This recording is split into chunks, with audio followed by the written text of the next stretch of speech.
আমার সব সময় যেটা হয় একই খাবার খেতে খেতে একটু বোর ফিল হয়, এই জন্য আমি যেটা করি আমার রান্নার মধ্যে সবসময় একটু টুইস্ট নিয়ে আসার চেষ্টা করি। প্রতিদিন একই রকম রান্না না করে একটু ডিফারেন্ট কিছু ট্রাই করেছিলাম সেদিন, বাট এই ডিফারেন্ট রেসিপিটা বাসার সবাই যে এত পছন্দ করবে আমি আসলে কল্পনাও করতে পারিনি। আমার হাতের এই রেসিপিটা খাওয়ার পর আপনাদের ভাইয়া আমাকে বলছিল আজকের পুঁই শাকের রেসিপির রহস্যটা কি, বুঝেন অবস্থা। আচ্ছা, আজকের এই রেসিপির রহস্যটা উদ্ঘাটন করব, চলুন আমার সাথে আমার কিচেনে। এবার আপনাদেরকে আসল ঘটনাটা বলি। সেটা হচ্ছে রান্না করতে যেয়ে দেখি সব ডাল অল্প করেই আছে, আর বর্ষার জন্য বাজারেও যাওয়া হচ্ছে না। তো চিন্তা করলাম অল্প করেই যেহেতু আছে তো সব কিছু মিক্স করে একটা স্পেশাল ডালের আইটেম বানাই ফেলি। আর ফ্রিজে ওই যে গ্রাম থেকে নিয়ে আসছিলাম হচ্ছে পুঁই শাক, তো সেইটা দিয়ে আমি হচ্ছে এই রেসিপিটা রান্না করব মেইনলি। তো প্রথমে একটা বাটিতে আমি পরিষ্কার পানি নিয়েছি, তাতে সমস্ত ডাল আমি ঢেলে দিলাম। আপনারা চাইলে কিন্তু যে কোনো এক পদের ডালও এখানে নিতে পারেন, ঠিক আছে। তো হাত দিয়ে কচলে কচলে ডালগুলো পরিষ্কার করে নিচ্ছি। ডালের মধ্যে তো ময়লা থাকে, এই যে দেখতে পাচ্ছেন। তো এই ময়লা পানিটা যতক্ষণ না পর্যন্ত স্বচ্ছ কালার চলে আসছে আমি ততক্ষণ পর্যন্ত এই ডালটা ধুয়ে ফেলছি, এবং এই পানিতে আমি ডালটা ভিজিয়ে রাখবো 15 মিনিটের জন্য।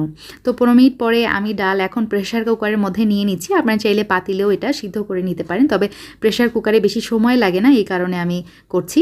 আর কাঁচা মরিচ দিয়ে দিলাম, কতগুলো দিয়ে দিচ্ছি হচ্ছে রসুনের কোয়া, এর মধ্যে দিলে রসুন খুব মজা লাগে খেতে। আর হচ্ছে পেঁয়াজ দিয়ে দিলাম 1 মুঠ, তার সাথে হলুদের গুঁড়া দিয়ে দিলাম 1 চা চামচ, আর মরিচের গুঁড়া দিয়ে দিচ্ছি 1/2 চা চামচ, জাস্ট ফর একটু ভাইব্রেন্ট কালার আসবে এই জন্য। জিরা গুঁড়া 1/2 চা চামচ, তারপর ধনিয়া গুঁড়া 1 চা চামচ দিয়ে দিলাম। এখানে আছে লবণ আমার স্বাদ মতো 1 চা চামচ আমি ব্যবহার করেছি। আদা বাটা দিয়ে দিলাম 1 চা চামচ, আর রসুন বাটা দিয়ে দিলাম 1 চা চামচ।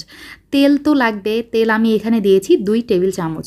এখন পানি আমি অ্যাড করে দিয়েছি, এখানে আছে 1.5 কাপ পরিমাণ। প্রেশার কুকারের ঢাকনাটা লক করে দিব, এবং 4 থেকে 5টা সিটি উঠলে আমি এই যে দেখতে পাচ্ছেন এরকম হয়েছে আমার ডালের অবস্থা।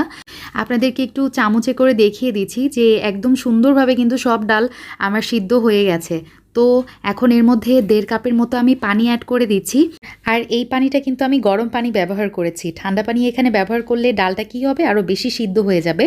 ঠান্ডা পানি বলতে ট্যাপের নর্মাল পানি যেটা, সেটার কথা বলছি। আর ওই যে শাকটা আমি ধুয়ে রেখেছিলাম সেটা দিয়ে দিলাম এখন। আর এখানে কিন্তু আমি শাকের যে ডাটাগুলো থাকে পুঁই শাকের সেটা কিন্তু ইউজ করিনি, শুধু পাতাটা আমি এখানে ব্যবহার করেছি। এখন প্রেশার কুকারের ঢাকনা যেটা আছে জাস্ট এমনি ওপরে আলতো করে দিয়ে রাখবো, আর জাল করব 6 থেকে 7 মিনিটের মতো।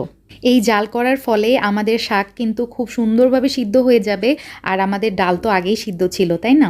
তো দ্যাটস ইট, আমি চুলা থেকে নামিয়ে নিচ্ছি। এখন বাগার দেওয়ার পালা।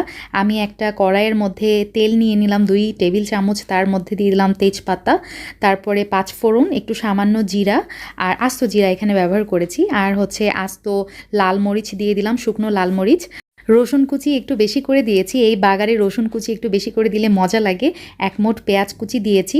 তো এখন সবগুলো খুব সুন্দরভাবে ভেজে নিব। এই যে একটু ক্যারামেল কালার চলে আসছে, বেরেস্তা কালার চলে আসছে, তখন আমি টমেটো একটা অ্যাড করে দিলাম। একটা বলতে একটার হাফ অংশ আছে এখানে।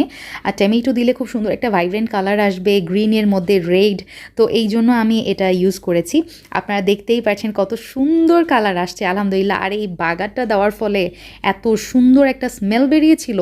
তো আমার কিন্তু 100% কাজ কমপ্লিট। এখন জাস্ট 1 মিনিটের মতো একটু চুলার ওপরে রাখবো এইটা, তারপরে আমি চুলার জালটা অফ করে দিচ্ছি। সত্যি কথা বলতে এরকম একটা ডালের তরকারি যদি ভাতের সাথে থাকে তাহলে ফ্যামিলির যেই আমিষের ঘাটতি বা আমিষ নিয়ে টেনশন সেটা কিন্তু আর করতে হবে না, লিটারেলি। তো আজকের আমার রেসিপি কেমন লেগেছে প্লিজ লেট মি নো। যদি ভালো লাগে give me a Thums up. ইনশাল্লাহ আবার দেখা হবে। আল্লাহ হাফিজ, আসসালামু আলাইকুম।